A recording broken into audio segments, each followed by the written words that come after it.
이게 뭐가 아니야. 신입이 왔으면 나 미안해. 뭐가 미안해? 난 간다. 좋다. Halo guys, kembali lagi di channel Topeng Hitam Official guys ya. Bagaimana kabar kalian hari ini? Semoga kalian selalu sehat dan banyak rezeki ya guys. Kali ini kita mau membahas film Korea yang bakal bikin kita nangis dan tertawa. Film ini berjudul Miracle of Giving Full. Film Miracle of Giving Full dirilis pada tahun 2008, hasil karya sutradara Kim Jung Kon. Film yang mengisahkan tentang pria berkebutuhan khusus berumur 27 tahun yang bertingkah seperti anak-anak, di mana tujuan si pria hanya membuat hidup adiknya bahagia. Hingga ada sedikit konflik ketika si pria mulai jatuh cinta pada seorang wanita cantik di kampungnya. Penasaran kan sama isi ceritanya? Sebelum mulai, jangan lupa like, share, dan juga subscribe di bawah ini. Oke, kita langsung masuk ke alur ceritanya guys ya.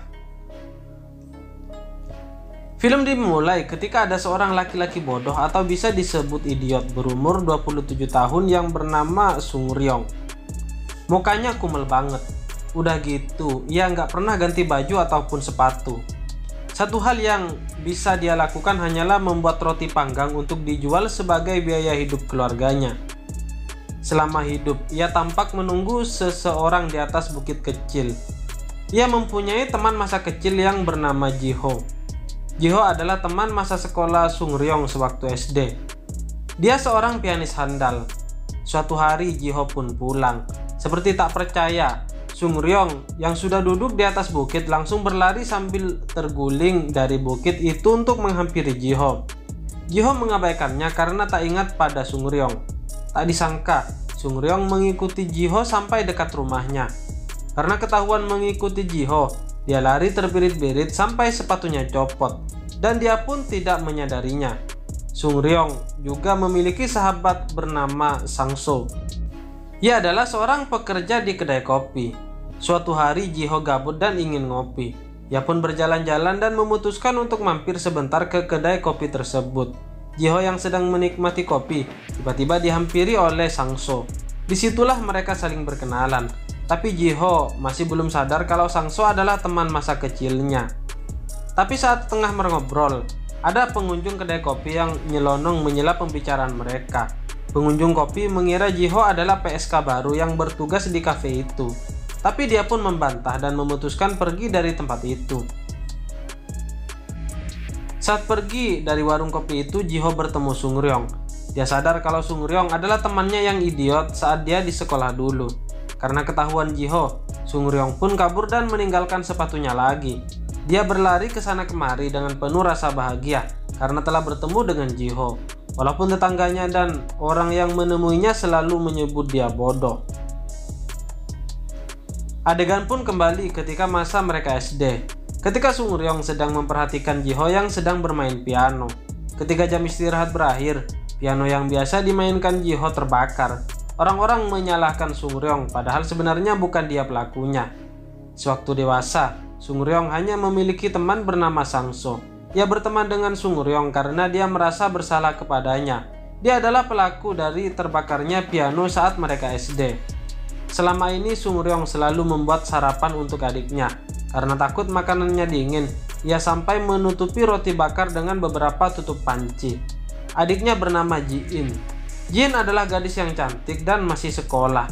Ia benci banget sama kakaknya karena dia bodoh dan idiot. Walaupun begitu, Sung Ryong tak peduli dan terus tersenyum kepada adiknya. Tak disangka Ji-ho datang ke toko roti bakar miliknya dan memesan makanan. Tetapi ia grogi dan menuangkan banyak gula. Lalu ia membayar roti itu dengan sepasang sepatu yang dipungut ketika Sung Ryong meninggalkannya di jalan. Karena senang, ia berlari keluar tokonya dan menyuruh pembelinya untuk menggantikannya berjualan. Di sini Sung Ryong memang benar-benar idiot dan kocak. Suatu hari Ji-ho bertanya kepada ibunya mengenai Sung Ryong. Saat masih kecil, ibu Ji-ho menjelaskan bahwa Sung Ryong adalah anak yang normal pada umumnya. Tetapi karena gas bocor membuat ayah Sung Ryong meninggal dan menyebabkan otak Sung Ryong melemah, kemudian menjadi idiot. Mengetahui itu, Jiho menjadi sedih dan menaruh rasa kasihan kepadanya. Saat pulang dari bukit yang biasa Sung Ryong datangi, Jiho secara tidak sengaja melihat Sung Ryong berada di depan rumahnya dan seperti sedang menunggunya. Tetapi saat Jiho sapa, dia malah berlari menjauh. Karena sewaktu kecil Jiho pernah berkata kepada Sung Ryong untuk pergi menjauh, tetapi dia sudah lupa apa yang dia ucapkan waktu itu. Melihat sepatu Sung Ryong rusak, ia memberi sepatu baru milik keluarganya dan Sung Ryong pun senang. Dan saat ia pulang, Sung Ryong mengingat kembali masa kecilnya. Ternyata apa yang dikatakan Jiho adalah meminta pergi Sung Ryong yang dituduh membakar piano miliknya. Saking senangnya diberi sepatu baru, ia menyeret-nyeret sepatunya di depan rumahnya. Tetapi ketika adik perempuannya yang bernama Ji In yang baru saja datang, malah memarahinya dan bersikap kurang ajar kepada kakaknya dengan mengatakan kakaknya itu bodoh. Tak terasa salju pun turun. Ia kembali menuju rumah Jiho. Sesampainya di rumah Jiho, Sung Ryong hanya berputar-putar sambil menyeret sepatunya dan berkata kepada Jiho bahwa dia sudah bisa memakai sepatunya dengan benar. Alasan lainnya, Sung Ryong datang menemui Jiho adalah ingin melihatnya bermain piano lagi. Tapi dengan muka sedih, dia malah mengajak jalan-jalan Sung Ryong. Suatu ketika gadis yang bekerja di warung kopi mengajak Sangso untuk jalan-jalan. Saat Sangso menerima ajakan ia malah diajak oleh bos kafe untuk jalan-jalan dan memaksanya walaupun dia punya janji kepada Sangso. Saat Sung Ryong diajak jalan-jalan oleh Jiho, ternyata mereka makan bersama di warung bakpao yang terkenal itu. Jiho pun menjelaskan kepada Sung Ryong bahwa ia sudah tidak bisa bermain piano lagi. Saat meminta saran, Sung Ryong hanya menyuruh Jiho untuk tetap tersenyum. Saat perjalanan pulang, Jiho mengingat kejadian sebelumnya saat Sung Ryong berputar-putar menggunakan sepatu pemberiannya.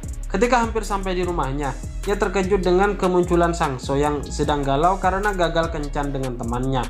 Saat bertemu Jiho, Sangso hanya tertawa dan mengajaknya kopi lagi. Karena galau, Sangso datang ke rumah Sung Ryong untuk mengajaknya minum di warung tenda. Sangso terlihat sangat mabuk. Dan terlihat ekspresi Sung Ryong yang mencium bau alkohol dari napas Sang Sojung. Karena kasihan, Sung Ryong membawanya pulang dan tanpa sadar ia melihat teman kencan Sangso yang bersama pria lain. Saat terbangun dari tidurnya, Sangso sudah berada di rumah Sung Ryong dan terlihat Ji In sedang mengomel-ngomel karena kakaknya memberikan sarapan dengan tutup mangkok yang sangat banyak. Ia mengatakan kakaknya bodoh. Lalu Sangso menasihati untuk segera memakan sarapan yang sudah dibuat oleh kakaknya itu. Walaupun selalu diabaikan oleh adiknya, Sung Ryong tetap menjalankan pesan ibunya untuk merawat dan menjaga adiknya. Ia selalu tersenyum walaupun adiknya selalu mengatakan bahwa dirinya bodoh. Saat ngopi dengan Sang Sojung, Jiho selalu bercerita tentang Sung Ryong. Sangso pun terkejut dan mengatakan bahwa Sung Ryong adalah satu-satunya teman yang ia miliki sekarang. Saat mereka mengobrol, ia bertemu dengan pemilik kafe sambil memarahi mereka berdua dan mencari teman Sangso sambil memanggilnya dengan sebutan pelacur. Karena merasa tidak nyaman, Jiho memutuskan untuk meninggalkan tempat tersebut. Saat perjalanan pulang, Jiho melihat Sung Ryong sedang menyanyikan lagu Twinkle Twinkle Little Star dan mengingatkannya sewaktu ia masih kecil. Ia pernah grogi sewaktu bermain piano. Tetapi saat ia grogi dan lupa melodinya, ada anak kecil yang bernyanyi lagu tersebut. Karena nyanyian itu membuatnya bisa kembali bermain dengan sempurna. Dan ternyata anak itu adalah Sung Ryong waktu kecil. Di pagi hari ada seorang bapak-bapak datang ke warungnya dan berkata, makanan yang dibuatnya semakin hari semakin enak. Sung Ryong hanya berkata, vaselin untuk obati sakit, makan roti untuk sakit perut, 1 won untuk 1 roti. Bapak-bapak itu juga bertanya mengenai kesehatan Sung Ryong. Bahkan kehidupan kesehariannya juga ditanyakan. Sementara itu di dalam kelasnya, ada yang tidak beres dengan adik Sung Ryong. Ia nampak kesakitan. Sung Ryong sangat mengantuk dan dia tidak sengaja lengannya terbakar. Sung Ryong tidak melihat adiknya lewat di depan kiosnya hingga larut malam. Ia sangat khawatir. Lalu datanglah Jiho untuk bergegas membantu Sung Ryong mencari Ji In. Setelah lelah mencari, Jiho meyakinkan Sung Ryong bahwa Ji In pasti ada di rumah. Ternyata memang benar. Ji In sedang tertidur lemas ketika Sung Ryong membuka pintu kamarnya. Tetapi apa yang Sung Ryong dapat? Ia malah diusir oleh Ji In. Walaupun begitu, Sung Ryong tak pernah mengeluh dan selalu tersenyum karena tahu Ji In sudah berada di rumah. Melihat tangan Sung Ryong terbakar, Jiho lalu mengobati tangannya dan membalutnya dengan perban. Ia juga memandikan Sung Ryong yang ternyata malah mengingatkan Sung Ryong mengenai ibunya. Mereka pun berpamitan sambil menyanyikan lagu Twinkle Twinkle Little Star. Keesokan harinya, Sung Ryong melihat Ji In lewat di depan kiosnya. Tak lama kemudian 3 orang teman Ji-in mampir untuk membeli roti di kiosnya. Mereka berkata bahwa Ji-in selalu terlihat lemas. Sung-ryong merasa sangat khawatir dengan apa yang sudah dikatakan oleh teman-teman Ji-in. Dengan naluri seorang kakak, Sung-ryong pun berlari masuk ke dalam sekolah. Ia berlari sambil berteriak-teriak memanggil adiknya dan menengok ke setiap ruang kelas. Sampai akhirnya ada seorang murid yang berkata kepadanya mencari Ji-in. Sung-ryong pun berlari untuk ke dalam kelas Ji-in. Ia mendapatkan Ji-in sedang tertidur lemas di atas bangkunya. Tanpa pikir panjang, Sung-ryong menggendong Ji-in di belakang punggungnya. Ia sempat dihalangi oleh gurunya dan mengatakan, "Kamu siapa?" Dan tanpa pikir panjang, Sung-ryong membawanya ke rumah sakit. Selama Ji-in dirawat beberapa hari di rumah sakit, Sung-ryong selalu menemaninya walaupun hanya di luar ruangan. Sebab seperti biasa, ia takut kalau Ji-in marah ketika ia ada di dalam kamarnya. Suatu hari teman Sang-so menyatakan cintanya kepada Sang-so. Bos mereka pun datang dan mengatakan kepada Sang-so bahwa temannya itu adalah pelacur. Karena marah, Sang-so menghajar bosnya dan mengajak temannya itu untuk pergi dari sana. Di rumah sakit, Sung-ryong hanya berbicara kepada Ji-in di dekat pintu. Namun lama-kelamaan Ji-in merasa bersalah atas sikapnya terhadap kakaknya, yang selama ini hidupnya hanya punya satu jaket dan beberapa celana saja.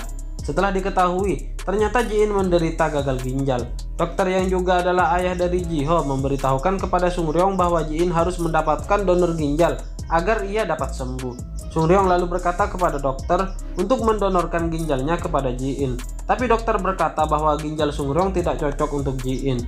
Sung-ryong pun sangat sedih. Harapan datang untuk Sung-ryong ketika Sang-so sahabatnya bersedia mendonorkan ginjalnya untuk Ji-in. Dan ginjal Sang-so ternyata sangat cocok. Sung-ryong sangat gembira pada saat itu. Sambil meneriakkan nama Sang-so, sambil memberitahukan berita baik itu kepada adiknya. Di kamar, Ji-in memarahi kakaknya karena tangannya terluka dan selalu memperhatikannya walaupun sebenarnya kakaknya itu tidak bisa mengurus dirinya sendiri. Tiba di suatu hari, Sung-ryong pulang ke rumahnya untuk mengemasi barang-barangnya untuk dibawa ke rumah sakit. Di dalam perjalanan, ia dipanggil oleh 2 orang tak dikenal. Rupanya orang itu adalah orang suruhan dari musuh sahabatnya yaitu Sang-so. Sang-so ketika itu memukul musuhnya karena masalah pribadi. Pada saat hendak dipukul dengan botol, Sang-so lebih dulu memukul botol itu dengan tangan kanannya. Sialnya orang itu memberikan ciri-ciri Sang-so kepada orang suruhannya, bahwa Sang-so memakai perban di tangan kanannya. Sementara tangan Sung-ryong juga saat itu diperban akibat tak sengaja memegang panggangan rotinya. Sung-ryong menatap ke arah orang suruhan itu dan melihat tangan kanan orang tersebut memegang sebuah benda untuk mencelakakannya. Seketika itu, Sung-ryong tersenyum, mengingat kata-kata ibunya yang ingin agar ia selalu menjaga Ji-in. Sung-ryong berdarah-darah dan mengucur deras di kepalanya, tapi ia tetap berjalan untuk sampai ke rumah sakit. Ia berjalan lemas, tapi seperti tak ingin menyerah sebelum ia sampai tujuan. Sung-ryong terjatuh dan terus menahan rasa sakitnya. Ia mengeluarkan foto keluarganya dari jaketnya. Ia menatapnya dan terus teringat kata-kata ibunya. Ia harus selalu menjaga adiknya yaitu Ji-in. Ia merasa takut jikalau ia tidak ada. Siapa yang akan menjaga Ji-in? Sung-ryong pun meninggal. Setelah kematian Sung-ryong, Ji-in membuat surat kematian untuk kakaknya. Tapi kali ini dia tak malu mengakui kakaknya.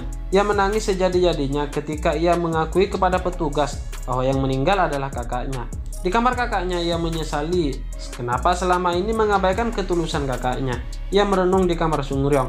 Kini ia tinggal sendiri di rumah yang sepi. Tidak ada lagi yang menyiapkan sarapan untuknya. Namun sekarang, ia sadar bahwa kakaknya adalah orang yang terbaik.